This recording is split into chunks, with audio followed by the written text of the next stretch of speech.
Joe Biden is back in Europe at the G7 summit. That's the leaders of the G7 nations. I think we got France, Germany. I see Rishi Sunak there. I see Giorgia Meloni of Italy there. And it's a good thing Giorgia Meloni of Italy was there yesterday, because if he hadn't been there, well, I don't know whether Joe Biden just wandered off into oblivion or what would have happened to the old boy, as while people were parachuting in, probably in some depiction of D-Day, which Biden was there last week to commemorate. Joe Biden became fascinated by something that did not appear to fascinate or even interest the other 6 G7 leaders, who they stayed focused on the paratrooper in front of them, while Biden turned and wandered around. And they're kind of looking at him like, what is he doing? What is he doing? And Giorgia Meloni, bless her heart, went over and quite compassionately grabbed old Joe's arm and pulled him back. And then they're watching the paratrooper, and Biden puts his aviator sunglasses on in very ponderous fashion and appears to like freeze for 30 seconds. But, you know, I saw something that wasn't there. I obviously saw, I'm one of the millions and millions, but approximately 160 million Americans, because we're pretty much divided right down the middle. I'm one of the 160 million Americans who needs an eye test, according to many in the media and many in the Biden campaign, and hacks like Mitch Landrieu, who's part of the re-elect effort for Joe Biden. And the chief water carriers and bootlicks are none other than, I played a cut from them yesterday, and I thought, well, I'll have to let that cut suffice today. No, wrong, because Morning Mika Brzezinski and blustery Joe Scarborough were back this morning, turning their tongues black by polishing Joe Biden's shoes, telling you that what you saw, you really didn't see it. And if you saw it, it certainly wasn't what you thought you saw. It needs to be said. I mean, you have Joe Biden here with a schedule that would be brutal for anybody. Oh my God! Oh, brutal schedule. You know, a couple times on D-Day. Oh, D-Day. 5 days in France, going over to the G7. Man. In the middle of the personal struggles.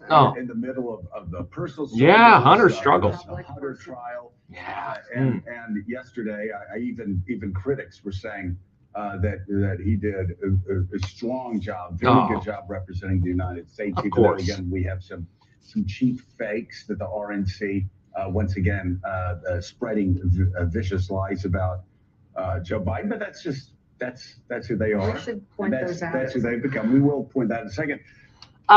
We'll get to the second part of Joe Scarborough's comment at some other point, but cheap fakes? Is he suggesting that the Biden video is AI generated or is edited in some fashion?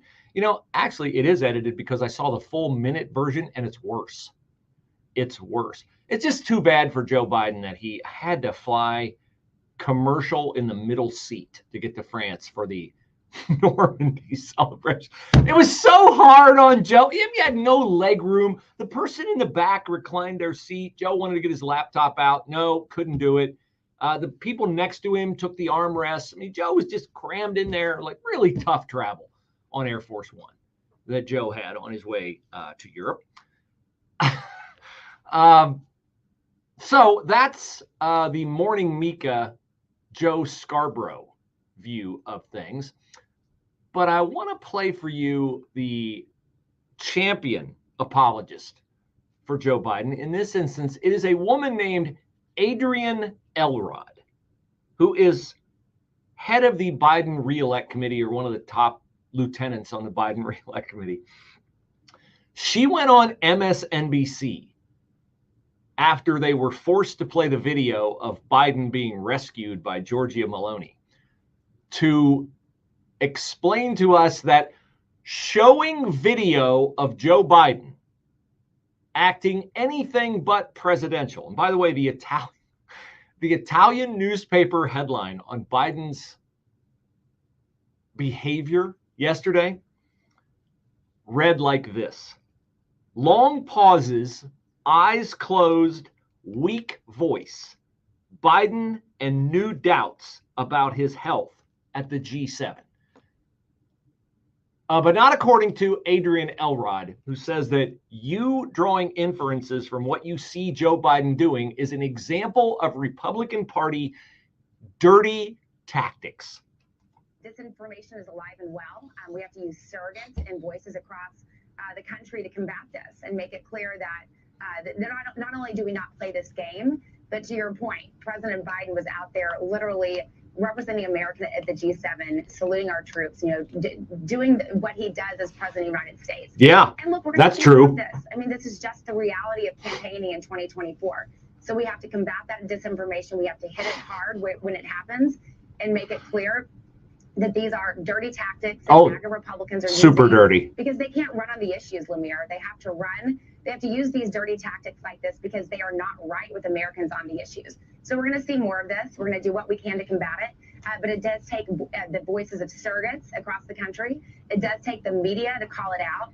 It does take social media platforms where a lot of Americans are getting their information to point it out as well. Dirty tactics. So I have a question. If showing video of Joe Biden is an example of dirty tactics, would quoting Joe Biden be an example of dirty tactics? Because that is what the latest ad from the Trump campaign does. It quotes Joe Biden. Here you go. We hold these truths to be self-evident.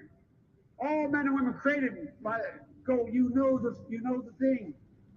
America is a nation that can be defined in a single word. I was in the foothills of the Himalayas with Xi Jinping.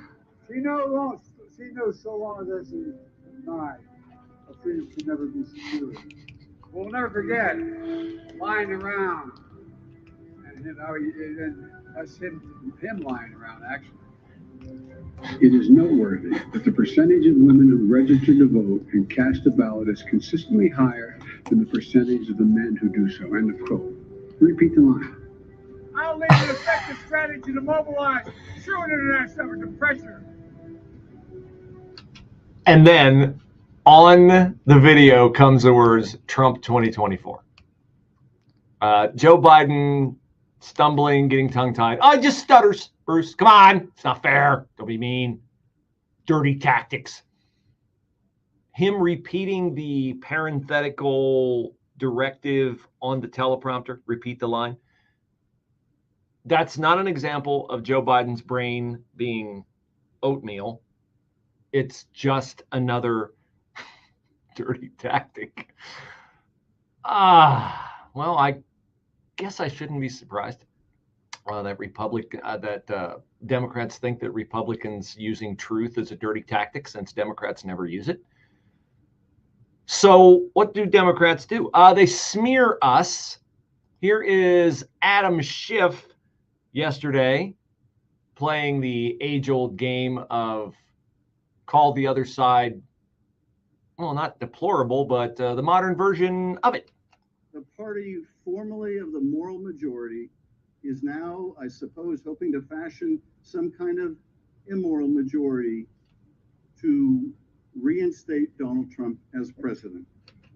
Yes, just if you're keeping track at home, the moral side of the presidential debate is the side that wants to cut off the genitals of children and dismember babies in the womb and allow fully intact biological men to wander around locker rooms where little girls are swimming at the YMCA. Just so you know, that's the moral side. In case you find yourself on the other side, that's the moral side of the